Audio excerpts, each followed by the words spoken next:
এর জন্য বোনের অপেক্ষায় বয়ে রয়েছি আজকে লয়ে 2 দিন। সে 2 দিন আপনি টানা এখানে বসে রয়েছেন।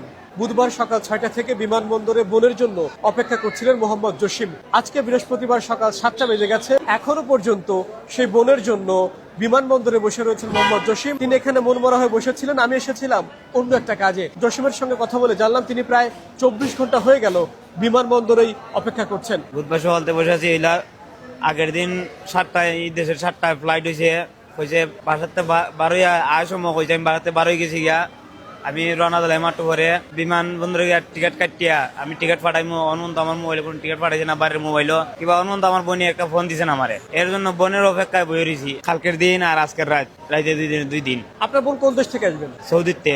সৌদি আরব থেকে আপনার বোনের আসার কথা ছিল। জি। কত বছর পরে আসবেন? উনি কত বছর ওই দেশে থাকেন? 3 বছর। 3 বছর। তারপরে উনি কি বাড়ি চলে গিয়েছেন কিনা আপনি কিভাবে এটা কি জানতে পারছেন না? বাড়ি চলে গেলে বাড়িতে আমার মোবাইল আছে, ফোন দিল না আমার মা বাপে, এরা ফোন দিয়ে জানাইলো না, কইলো না বাড়িতে আইসা আইও। এখন তো কোনো বাড়িতে ফোন দিছে না উনি। এটা কি হতে পারে, মানে আপনার কি মনে হচ্ছে? উনিটা এখন তো আল্লাহ জানে।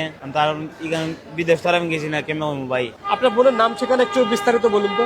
থানা হলেও বানিয়াছুং, গ্রামও বানিয়াছুং, 4 নম্বর ইউনিয়ন, মুসাম্মদ সুজালা, সিলেট জেলা। আচ্ছা, তাহলে তার স্বামী কোথায়? তার স্বামী সন্তান? উনার স্বামী মারা গেছে আর একটা মেয়ে আছে